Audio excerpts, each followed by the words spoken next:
And then just make sure the numbers at the top are rolling. That's how you know. It turns to a square and then the numbers start rolling at the top. Okay.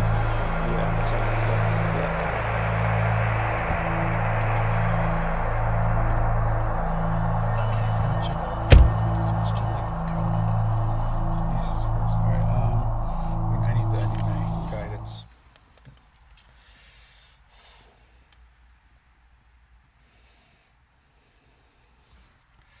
Thank you. All right. Do you think I can do this, or I should still have it do this? I'll do this. Yeah, no, I mean, there's no reason why you couldn't. There's not a lot of background shit going on, so. All right. I don't know. It's a good indicator that I want to speak. Yeah. Okay. Fuck it. Okay. Do you want to open this? Oh, yeah, let's take some more fucking air in here. That's fair. Push the brake.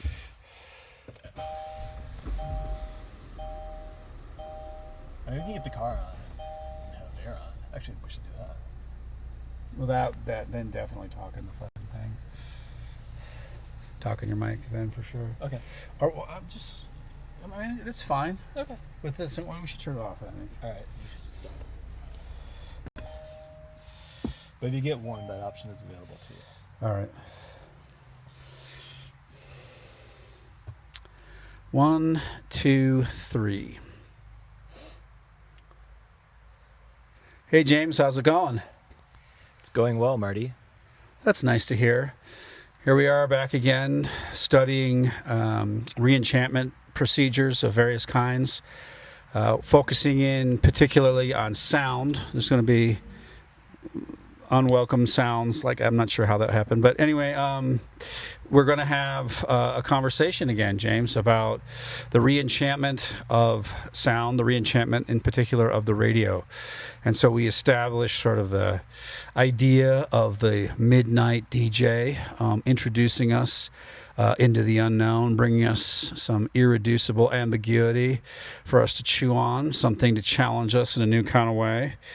And this brings us to episode number 3, which is called Night Drive. And boy, music, midnight, somewhere, I don't know, who knows where, driving, it's dark. What are your thoughts, James? Is it magic? Is this a re-enchantment zone, a re-enchanted zone of some kind? Yeah, I think the combination of all three in particular. And I always wonder if other countries have the same mythology about driving across the country or just driving in general as we do in the United States. It's certainly Detroit.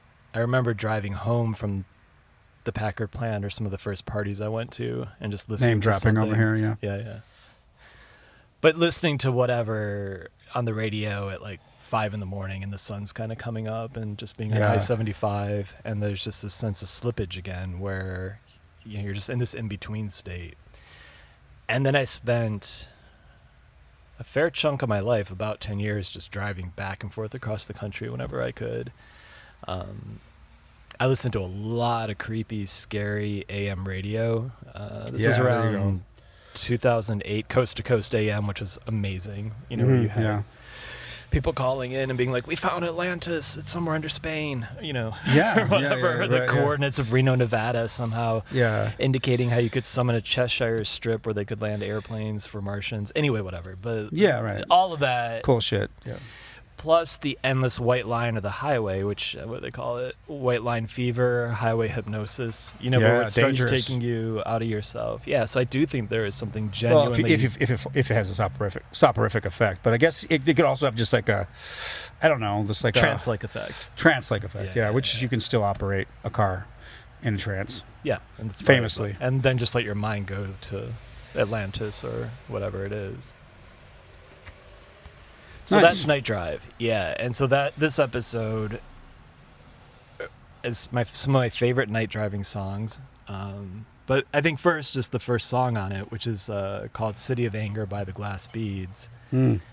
I feel like there's a story there. There is a story there because it was right when you and I first started becoming friends, I think. Yeah, and you were like, "Oh, you should check out this band, the Glass Beams." And I jotted it down, and my handwriting is tiny and terrible, and I'm getting to the point of needing reading glasses and refusing to use them. So I search for glass beads instead of glass beams, and I end up on this Bandcamp page for some Ukrainian electro synth duo, and I fall in love with it. I'm like, oh my god, Marty has amazing taste in music. I do. You still do, but it wasn't the correct band. It was like bullshit exotica that I wanted you to listen to. I mean, it was in the vein of, we went to go, one of the concerts we went to go see was at the Kemba Live. I was never the name. Krungbin, yeah. So it was more in that vein, yeah. But glass beads are amazing. It's just matte black, synth pop, dark wave, whatever. And so I really fell in love with it. But also, again, there was that accidental discovery. You know, that's probably the biggest accidental discovery I've made. Yeah, well, I mean, that's how the universe opens up once in a while. Yeah. You need these, misrecognition is as important as recognition. And this is why we love ambiguity so much. All right, so misrecognition gets to why I made this particular mix at this time.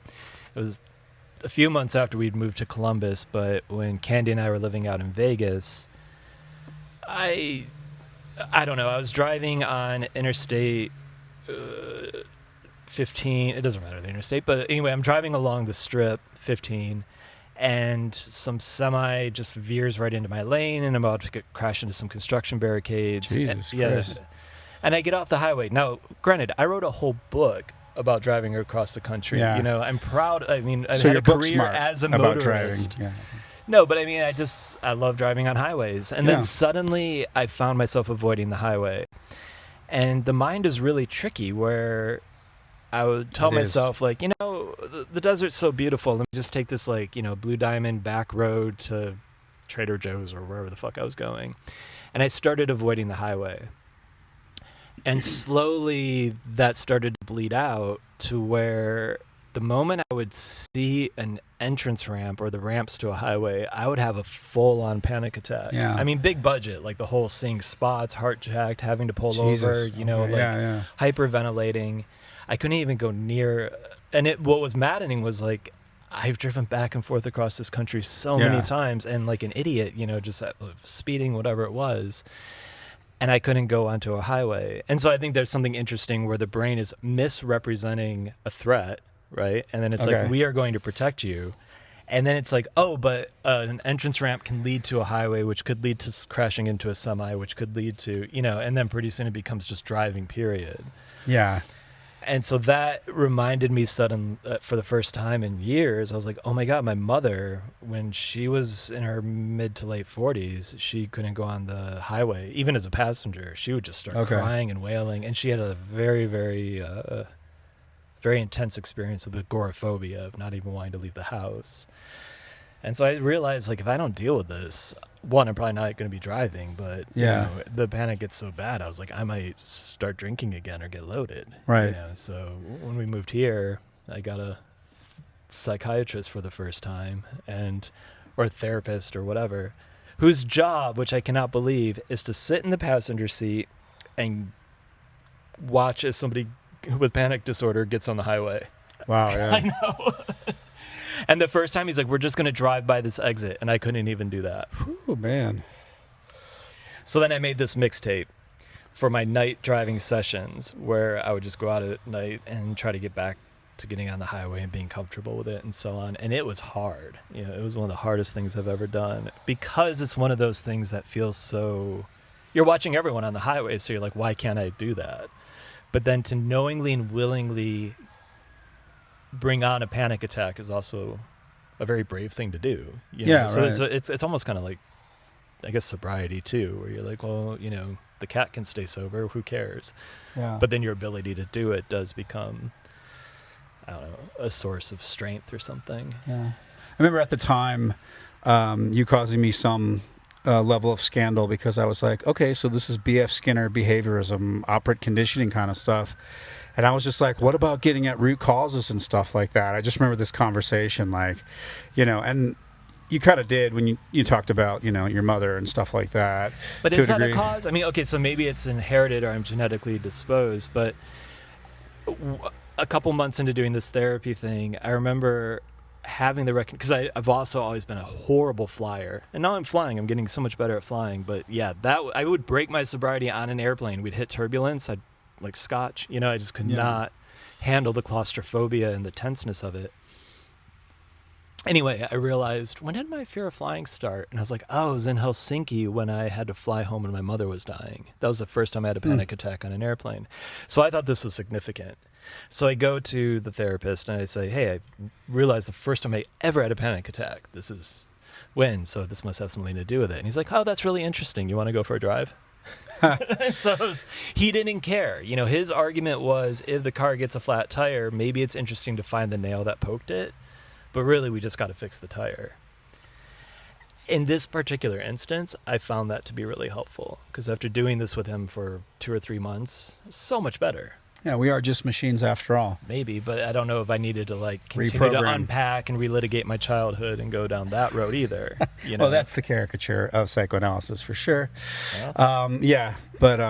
Anyway, so read by symptom, as we in the Lacanian camp like to say, but that reading can be a long and arduous process, lasting decades. But you can drive within how many months? Like 3 months, something like that? You were fine, basically? I mean, I'm still actually not fine. I don't like going on the highway like I used to. Well, it actually is dangerous. Oh, yeah, it is. And with all these fucking mutants on their phone and arguing with their kids and just not paying attention, I mean, now I'm so aware of that. We're on the highway right now, but whatever.